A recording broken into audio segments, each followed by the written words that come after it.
Creative midfielders don't play the same game everyone else is playing.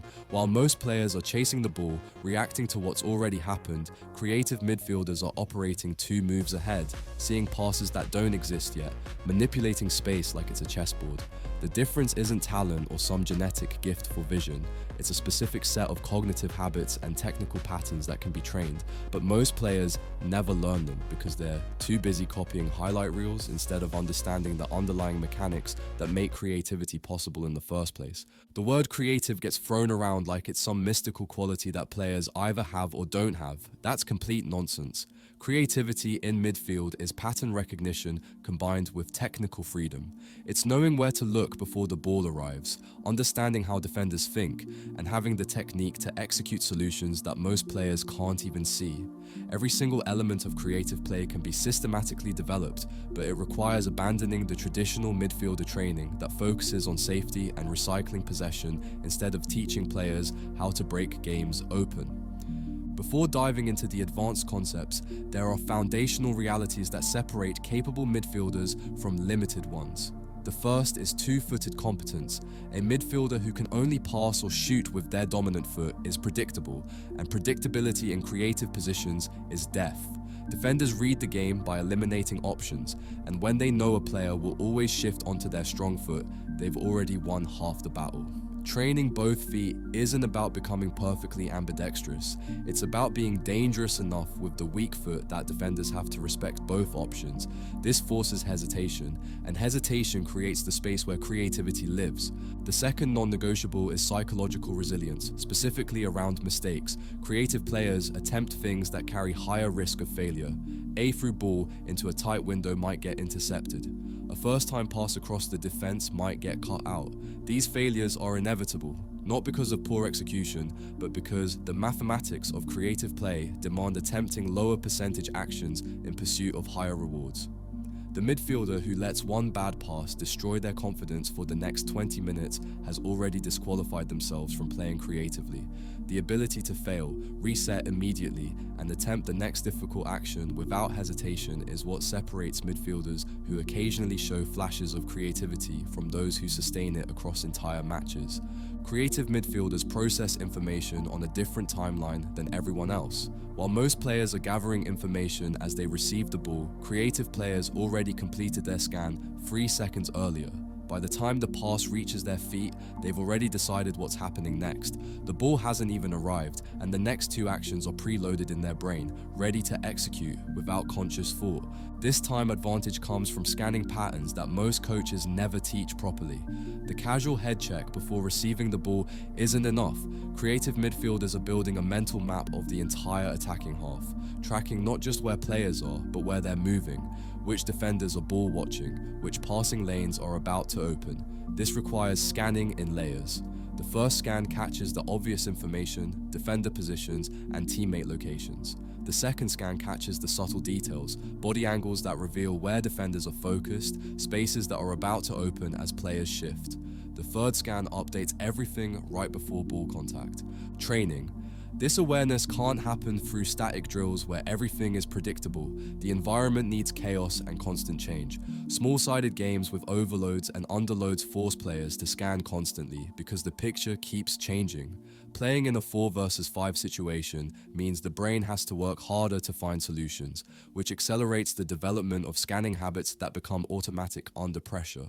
The key is making the scanning non-negotiable by creating situations where not scanning means immediate failure, where the pressure comes too fast and from too many angles to survive without constant information gathering. But scanning is worthless without knowing what to do with the information. Creative midfielders don't just see the field differently, they interpret it differently. When they see a defender facing the wrong direction, they're already calculating the pass that exploits it. When they notice 2 defenders converging, they're recognizing the space that's opening elsewhere. This cause and effect thinking develops through exposure to thousands of situations where the pattern repeats, where defensive mistakes create attacking opportunities, until the brain starts recognizing these patterns instantly. Creativity requires technical security that goes beyond basic ball control. The difference is freedom. Most midfielders can control a pass and play it safely under moderate pressure. Creative midfielders can receive a ball on their back foot while turning away from pressure and play a disguised pass with their first touch. The gap between these two realities is the difference between playing functional football and playing creative football. The foundation is receiving on the half turn, that body position where the hips are angled to see both where the ball came from and where it needs to go next. This isn't about forcing every reception into this position, it's about defaulting to it whenever the situation allows, training the body to automatically find angles that create options instead of limiting them. Most players receive the ball square to their body, facing either completely forward or completely backward. This closed position forces the next action to be predictable because there's only one direction available, opening the hips. Even 30 degrees transforms the available options from 1 or 2 to 4 or 5. Training this half-turn reception requires repetition against live pressure in tight spaces. Wall work builds the touch mechanics, but the tactical application only develops when defenders are actively trying to prevent it, setting up 1-versus-1 possession boxes where the only objective is to receive, turn, and escape forces the brain to find solutions under genuine pressure. The defender isn't going easy, the space is minimal, and every reception requires instant problem solving. This is where the technical freedom develops, where the body learns to adapt the reception based on where the pressure comes from. The next layer is disguise, the ability to make one action look like another until the last possible moment. Every great creative midfielder has this quality, the way they can shape up for a pass down the line and slip it through the middle at the last instant, or wind up for a switch and play a through ball instead. This isn't trickery for the sake of looking clever, it's a tactical weapon that freezes defenders and creates hesitation that turns into space. Disguise training starts with exaggeration. Take a simple pass and deliberately fake the opposite direction first, making the fake so obvious it feels ridiculous. Once the mechanics of the fake are comfortable, the key is minimizing the tell until it becomes subtle enough that defenders can't read it. The hips stay square while the shoulders rotate, or the eyes look left while the pass goes right. The goal is creating a split second of uncertainty in the defender's mind, and that split second is all the space a creative midfielder needs.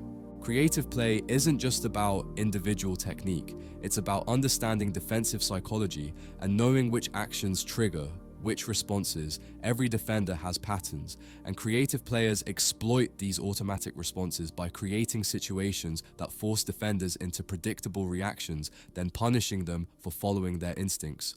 The half space, that channel between the center of the pitch and the touchline, is where this manipulation happens most effectively because defenders have to make impossible decisions about who covers what, and creative midfielders live in these zones of uncertainty, positioning themselves where defenders can't cover them without abandoning their primary responsibility. Receiving the ball in the half space while facing play creates immediate problems because the passing angles into dangerous areas are wide open and the decision to press creates space elsewhere. Training this awareness means deliberately seeking these positions in every game situation until it becomes instinctive.